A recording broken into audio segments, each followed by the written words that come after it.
عليكم البنات، كي دايرين؟ لاباس عليكم؟ نتمنى تكونوا بخير وعلى خير. اليوم بغيت نشارك معكم البنات واحد الحليوه زوينه بمناسبه اقتراب العيد. هاد الحلوه هادي راه كتجي زوينه بزاف وتقدروا توجدوها حتى ليله العيد. كتجي رطبه والمذاق ديالها خطير البنات. عرفتي هاد الحلوه هادي سميتها حلوه الخليط، كتجي زوينه بزاف. شوفوا الشكل ديالها، هانتوما البنات،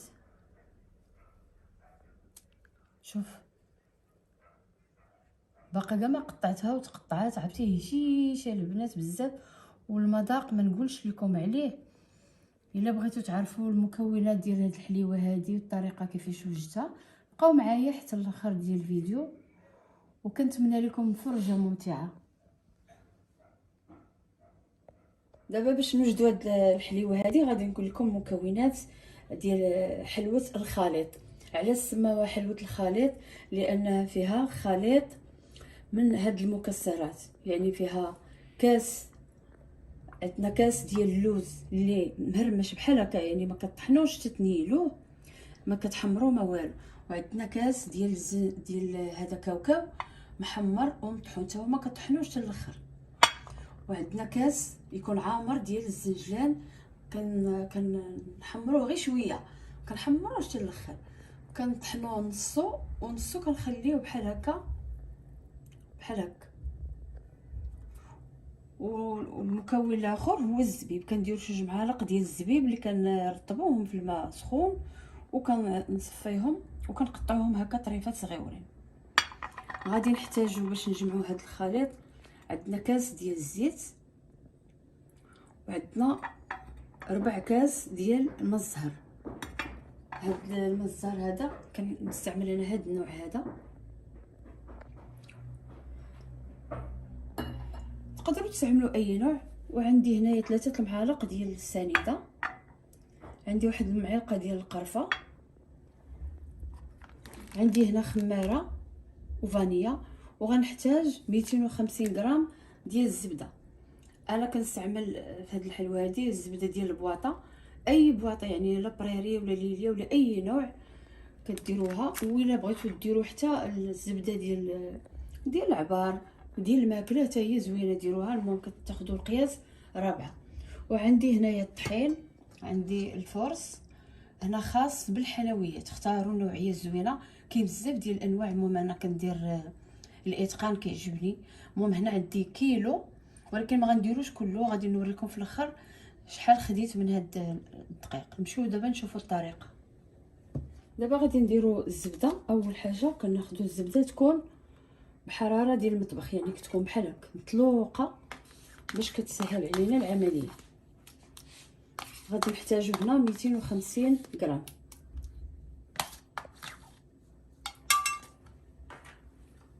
غنديروا واحد الفانيلا و3 المعالق ديال السنيده، وعندنا كاس ديال الزيت.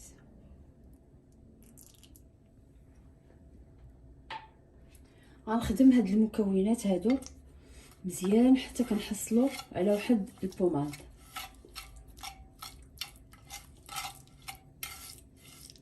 بنات انا غادي نزيد 50 غرام اللي قلت لكم، حيت هاد البواطه هادي فيها 200 غرام، فيها غير 200 غرام. هانتوما شوفوا البنات، انا زدت 50 غرام باش تعطيني 250 غرام ديال الزبده.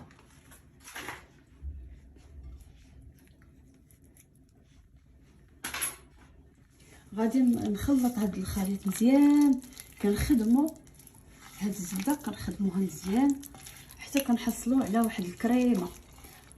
الزبده ما خاصهاش تبقى بحال هكا، خاصها تنسجم لينا مع الزيت بحال كيف كنخدموا الصابلي.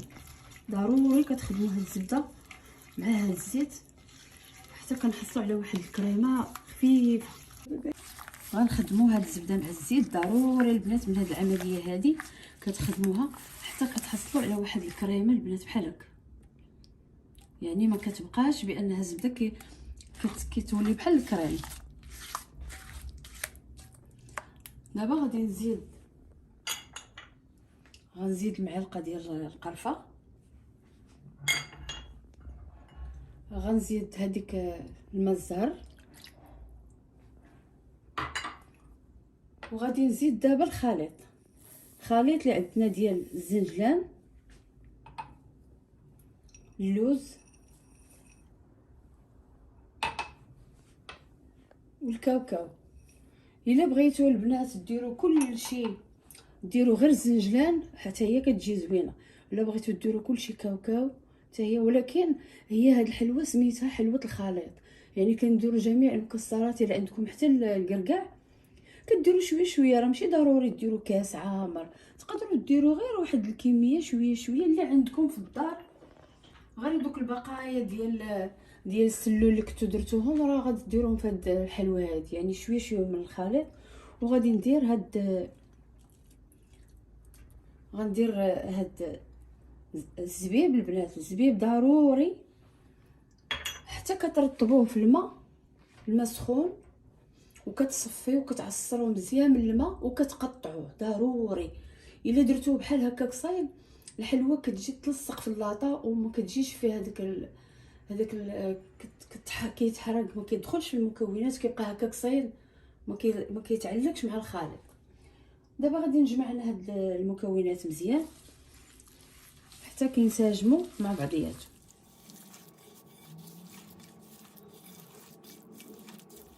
البنات الا ما بغيتوش ديروا هذيك الفاني تقدروا ديروا نكهه ديك الفاني بنكهه ديال الماء الزهر حتى هي كتعطي مذاق زوين. ولكن حنا دابا حيت عندنا الماء الزهر درناه كنديروا غير الفاني العادي. من بعد ما خلطته كيجي بحال هكايا غنزيد دابا الفورص. قبل ما نديروا البنات الفورص غنديروا هذيك الساشيه ديال الخميره. وما نساوش واحد المكون مهم البنات، هو اللي كيقاد لينا المذاق ديال الحلويات، هو الملح. ضروري نديروا واحد شويه الملح باش كتجينا الحلوه بنينه. وحنا كنزيدوا الفورص كنزيدوه غير بالتدريج، يعني كنخويو كل 4 المعالق وكنخلطو.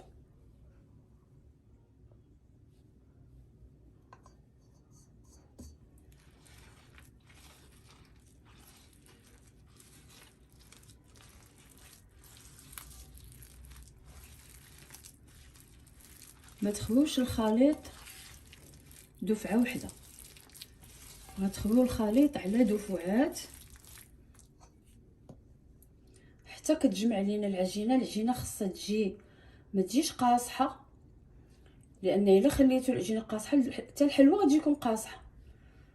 خاص العجينه تبقى رطبه ما تكونش كتلصق من اليد وكتكون ملسه.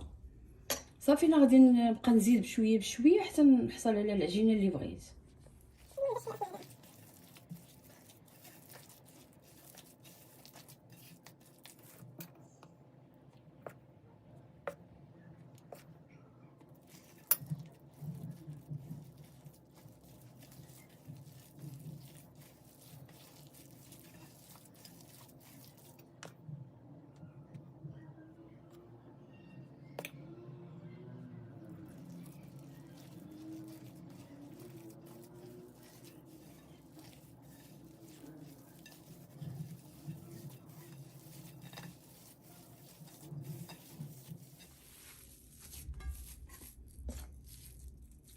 بلات هنا شوفوا البنات باقا كتلصق، يعني باقا خاصني نزيد الفرص. المهم تقريبا اللي غادي يقدني في هاد الحلوه هذه هو 700 غرام ديال الفرص.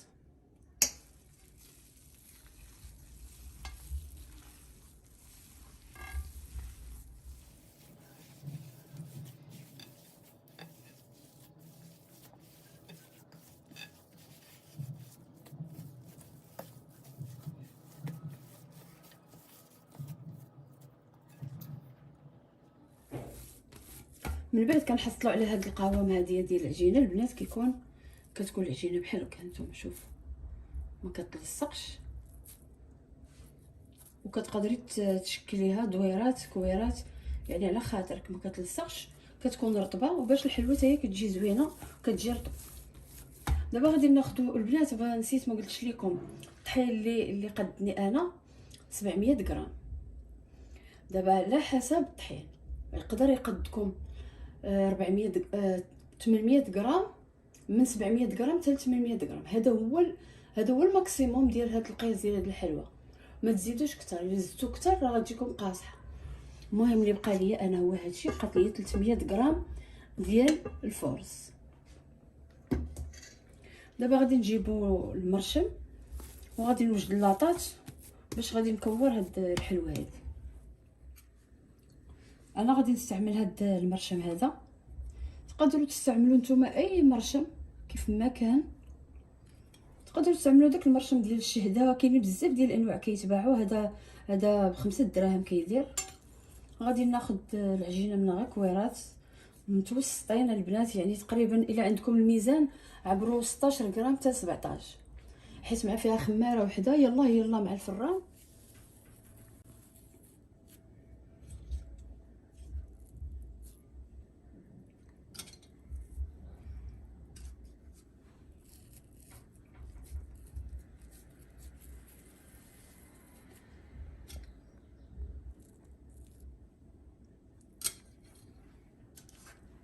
البنات ديروا هاد الطريقه هذه، خذوا الكويره حطوها في يديكم وعاده بركوا عليها بحال هكا باش كتحكموا في الكويره. وهذا المرشم هذا ما كتبقاش كل مره كتعطسوه في الفرز، من بعد كتقدر تقصح لكم الحلوه. هاد الطريقه هذه حسن ما كتحطوا الكويره في الكويرات في الصينيه عاده كتبقاو تبركوا عليها، ما كتجي شويه العمليه شويه مديره. المهم ما كديرونجي. انا كتجيني هاد الطريقه ساهله، كتكوروا العجينه في يديكم كتبركوا عليها وكديروا المرشم. هانتوما البنات طريقه ساهله وزوينه.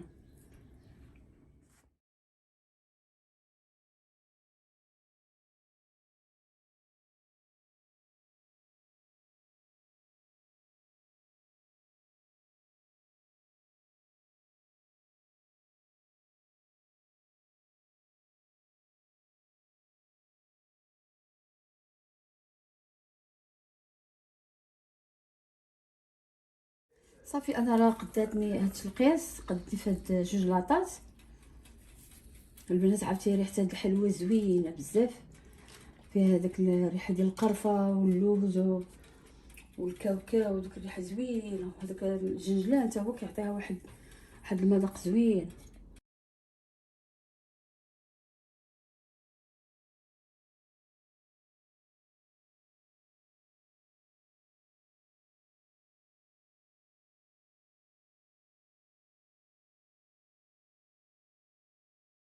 من بعد ما كملت الحلوه ديالي كتجي على هذا الشكل هذا. دابا درت الفران كيسخن على درجه 200. المهم الفران ديال الضوء كديروا على 200، يعني نار متوسطه هكا كتخليوه حتى كيسخن. ضروري اي حلوه كتبغيو توجدوها حتى كتسخنوا الفران على درجه الحراره 200. ومن بعد كتدخلوا الحلوه كندخلوها غير لتحت، ما كنشعلوش الفوق، كنشعلو غير لتحت. كنخليوها حتى كطيب من التحت مزيان، عاد كنشعلو عليها الفوق وكتحمر. بالنسبه للناس اللي عندهم الفران ديال الغاز كيشعلوه على درجه هو يكون المهم متوسط، ما يكونش النار ما تكونش مجهده، كيكون متوسط. وكيديروه في لاطا في الايطاج، يعني طيب من التحت الحلوه طيب من التحت حتى كطيب لهم لتحت. عاد كيهبطوها هما لتحت على العكس ديال الفران ديال الضو، كتهبطوا لاطا لتحت وكيتحمر ليها الوجه ديالو وكتخرجوها. دابا انا غادي نتسنى حتى يسخن الفران مزيان وغادي ندخل لاطات ديالي من بعد نشوفوها كي غتجي. هانتوما شوفوا البنات كيفاش كتنفخ وكطيب من التحت. هانتوما شوفوا راه كتبان لكم من التحت بدات كتحمر. صافي في هذه الوقيته هذه انا غادي نشعل الفوق وغادي نطفي لتحت، غنخليها حتى تحمر ونخرجها. بعد ما خرجتها من الفران الحلوه انا كنبغيها تحمر شويه. الا بغيتو نتوما ما تحمروهاش بزاف ماشي مشكل. غادي ناخذ دابا شويه ديال السكر كلاصي.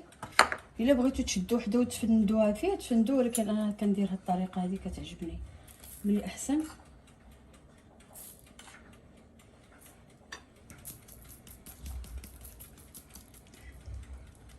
كتغبروا عليها مزيان وهي يلا خارجه من الفران، وغادي نخليوها تبرد على هاد السكر كلاص باش كتجيكم رطبه. يعني كيف كتخرج من الفران رشوا عليها هاد السكر كلاصي وخليوها في اللاطه حتى كتبرد، عاد كتحيدوها من اللاطه. انا هذه اللاطه الاولى اللي خرجت، باقا اللاطه الاخرى في الفران حتى هي غادي تخرج، غندير لها نفس العمليه.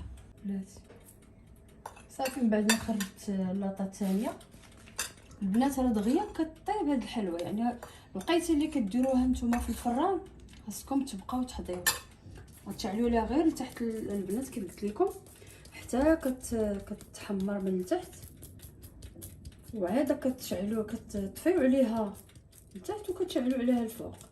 هذا بالنسبه للفران ديال الضو. بالنسبه للفران ديال الغاز راه كديروها في الطاج الواحد اللي كاين في الفران كتشعلوا عليها من تحت كطيب، عاد كتهبطوها لتحت، كتغبروا عليها السكر كلاصي وهي باقا سخونه وكتخليوها هكا حتى كتبرد، عاد كتقدموها بالصحه والراحه. غادي نخليها حتى تبرد عاد نوريكم كيفاش كتجي وحده من الداخل. غادي نقطع لكم وحيده باش تشوفوها.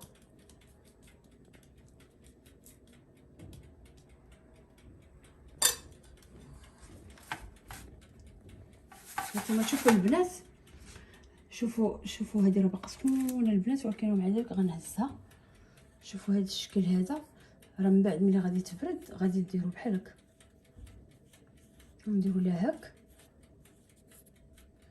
باش كتعطينا هذاك الوجه ديالها الزوين. شفتوا البنات؟ عرفتي شنو السر اللي كيخلي هاد الحلوه كيجيو فيها هاد الموتيف هذا كيجي باين؟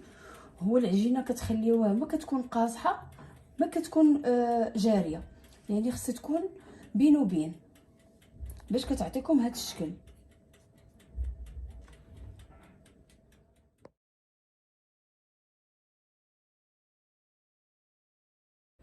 البنات شوفوا كي كتجي من التحت كتجي محمره. انا كتعجبني الحلوه يكون فيها هاد اللون، ما كنبغيش تكون بيضه بزاف. صافي كنمسحوا ليها على الوجه ديالها باش كتعطينا هذاك الشكل الزوين، كيبان لينا هذاك الشكل ديال المرشم اللي درنا.